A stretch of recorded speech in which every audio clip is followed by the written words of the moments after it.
Have you ever lied to yourself about your current situation, specifically about your current money situation? Just kind of ignored it or said, no, everything's fine, when deep down, way down deep, you actually know that it's not.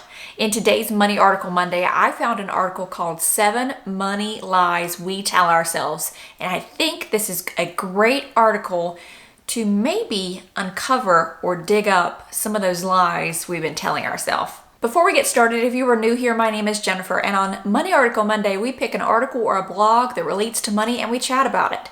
We've had some very interesting Money Article Mondays lately, and I think this one's going to be the same. If you are at all interested in living a simple life or about money savings, definitely make sure you hit that subscribe button. Follow along as I am also documenting our journey to paying off our house by the year of 2024 and ultimately being financially independent. So this article is called 7 Money Lies We Tell Ourselves, and it is by Ian Maxwell and was written on July 24th, 2021. And as always, I will have the article linked down below for you to read in its entirety. This article starts out with, everyone does it one way or another. See if any of these lies sounds familiar to you, and find out what kind of damage believing them can do to your finances. So we'll see. I'm going to go through these lies, and I'm sure I've told myself some of them, and we'll see what stories they conjure up from my past.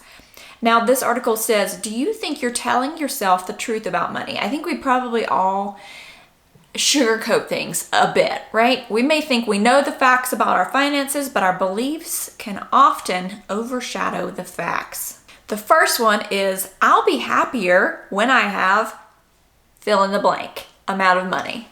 With a certain amount of money in the bank, whatever amount you think is ideal, many of my problems will go away and I'd be happier. Does that sound familiar? Well, yes, it does. I think that a lot of people do that. They say, if I win the lottery, I'll do all this stuff and all my worries and cares will be gone and I won't have to worry about anything happening in the world and I'll be able to do all of these things. But what you've seen with statistics with people who win the lottery is they oftentimes go bankrupt. They lose it. Or if you're just automatically thinking, if I get this raise or this higher paying job, then life's going to be easier. Or if I'm able to save this amount of money or have this amount of money in my 401k, life will be easier. But if you actually look back, so if you're a little older and you can look back at the stages of your life and you can see where you made this amount of money and where you made this amount of money and where you made this amount of money, wherever you were at that bottom, the rung below it on the ladder, you thought when you got there, you would be happier. But when you got there, were you happier, or did you feel like you had to get to that next rung? It's like you're never, because money doesn't make you happy, it just makes your problems different. You think it never ends. The ladder, it goes up to, Jack and the Beanstalk, way up in the sky above the clouds. You just can't ever get there. Number 2 is I deserve it, regardless of whether or not I can afford it or not. I work hard and I don't treat myself often. I could kick the bucket tomorrow. YOLO. Don't worry, I won't make you look that up in case you don't know what it means. I had to look it up at one point. You only live once. I'll tell you, the acronyms these kids come up with these days. I'm getting a great deal. These are just some of the rationalizations we use to convince ourselves that it's okay to buy something. I have used these rationalizations often. I will use this rationalization if I have to get up early in the morning in order to go and buy myself some munchkins at Dunkin' Donuts. I got up early, so I deserve it, right? That we tell ourselves these things. It says, whatever legs this lie stands on, it's usually used to soothe the sting of expensive purchases, those that really aren't essential and perhaps we know deep down we really don't need. I remember so many times when I have tried to rationalize that word, a purchase because I knew it wasn't right, and gosh, that gut feeling of buyer's remorse. I think, that's the word I'm looking for. Buyer's remorse. Ooh, that is no fun. When is the last time you had buyer's remorse? What did you buy that you that was expensive that you thought afterwards, oof, wish I could take that back, but I can't. Number 3 is I have strong financial willpower. When faced with temptation, most of us lie to ourselves that we're great at resisting it. I don't know about you, but I am not good at resisting temptation. It's hard. That's why I often don't put things in my face. My husband says that he can go and look at cars. He can go to a car dealership and roam around a car dealership and look at things. Or he can go online and look at real estate. I cannot do it. He can do it and there's no temptation there. I cannot do it because as soon as I do, I get it in my head that there's a new car in my future or there's a new house in my future, which I don't do anymore, but this is what I used to do. So I know better than to put myself in that situation. It's the same thing with the donut place. If you know that you're going to go and you're going to eat a 25 count of Munchkins, then you don't put yourself in the drive-thru, right? This says that the average American spends at least a couple of $100s a month on impulse buys. That's a lot. I remember another article we read that said something like 80% of our purchases are impulse purchases. That is a huge percentage. And this is we're more likely to spend more when we're stressed. That's probably, get this, why impulse spending shot up 18% in 2020. Yes, when you're stressed, you're going to spend more. The first 6 months after I had a child, my first baby, my only baby, so stressed out because she just was not a good sleeper, and I didn't really know what was going on, but I spent so much on Amazon delivery, again, trying to solve problems and also feeling like, you know what, I deserve it, that kind of a thing. The article also states a statistic that I want to talk about because there's been many a times when I've talked about credit card usage on this channel, and I don't care if you use credit cards, you do you. The thing that I have said before is make sure you already have the money in the bank. Otherwise, you don't put yourself in a pickle. If you utilize your credit card so that you can get your 1 to 2% back, but you're waiting on your next paycheck to pay it off, meaning you don't already have the money in your bank account, then you are putting yourself at risk of not being able to pay it. Because what if something happens? And trust me, things happen. We saw it happen last year. You get laid off.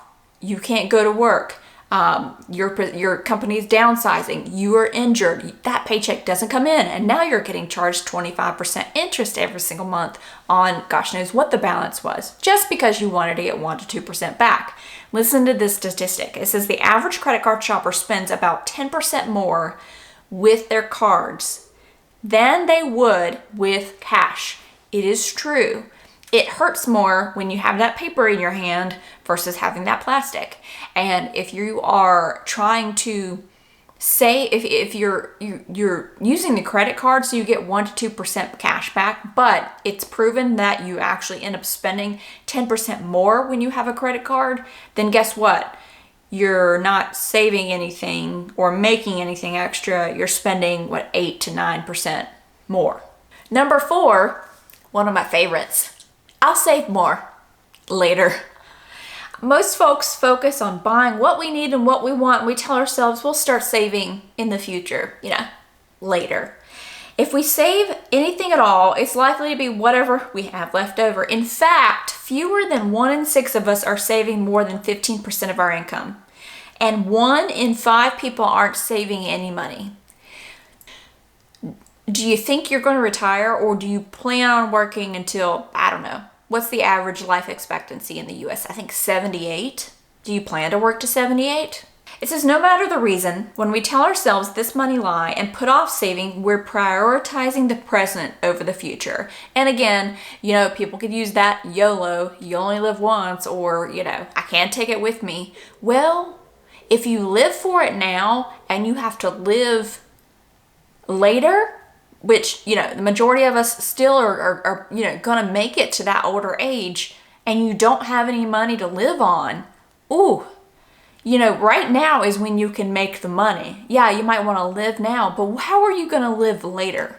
I don't know about you, but I would rather work harder now, save that money so that later I can relax and not have to worry about things. The 5th one is I have plenty of time to plan for my financial future and I don't need to think about it yet. Ooh, that was me in my 20s. That wasn't ever going to happen. I'm never, retirement's so far away.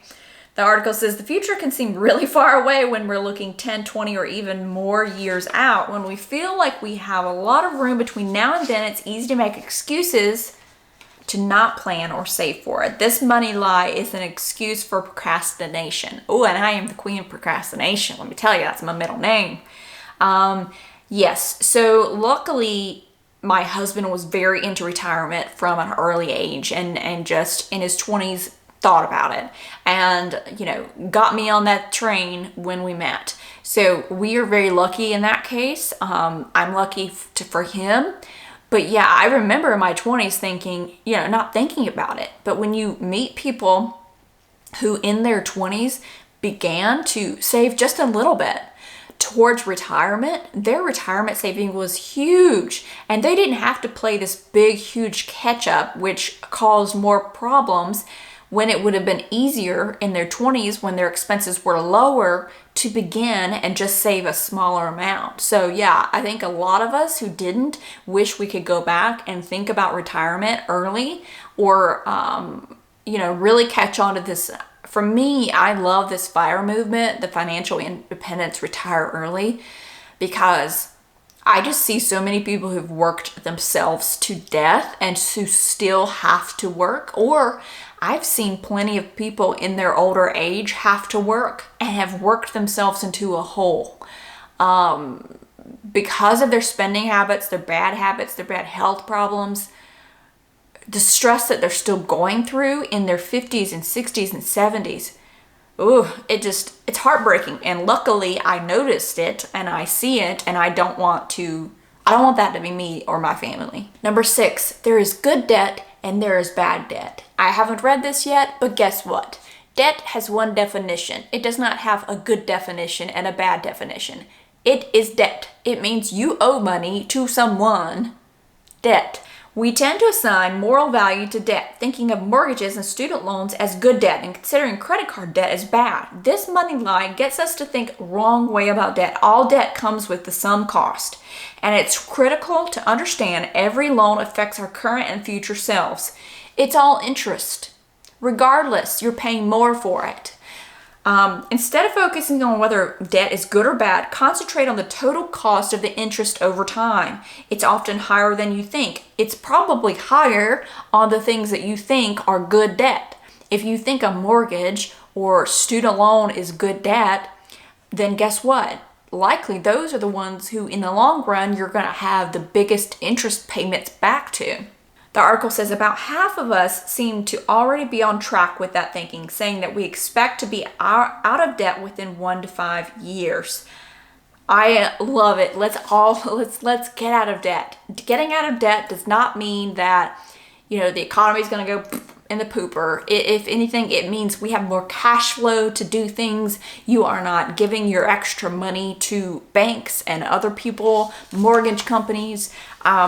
I am so excited to be completely debt-free, to feel that freedom, because I've talked to many of you who have paid off your mortgages, and the freedom to be able to do what you want when you want. Say, give them the middle finger if you need to that job that's treating you like crap, because you know what? You don't need them because you don't have these debts, these bills. I think it's going to be, I hope it's as awesome as I anticipated it to be. Wouldn't that be disappointing? I don't think it could be any less than I anticipated it to be. And the last one, number 7, is wanting more is bad. While I think we can all agree that obsessive greed is wrong, it's not a bad thing to want more for you or your loved ones. When we tell ourselves we shouldn't want more than we have, we agree to settle for less. And we may be tricking ourselves into thinking it's okay that we're not doing something or enough to improve our financial situation. If you sit there and you want to sit in your own sadness and sit in your own grief and think that you can't possibly be more, and you are I don't even want to use the word, somebody, I can't do it because of this, because of that, whatever reason I can't do it, you're putting your own self you're holding your own self back. It's not everybody else. If that is the way you think, then you're holding your own self back. If that's the lie that you're telling yourself.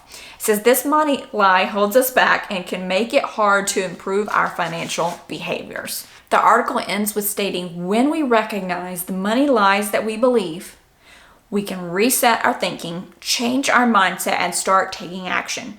And that sets us up to make better choices and make more progress towards our big financial goals. I tell you that, with this channel myself, this channel has almost been great to prevent me from making money or from believing money lies that I used to in the past, because I almost am looking at myself in the mirror. What an accountability partner to have all of you watching me in this journey, and to see the truths or the lies that I have lived, what I've been through. It's having that accountability. It's actually been really fun and been really good and encouraging. So tell me, are there any other money lies that you've told yourself before? Put those down in the comments below. If you enjoyed this article, make sure you give it a thumbs up and don't forget to subscribe to my channel. I would love to have you back for more videos.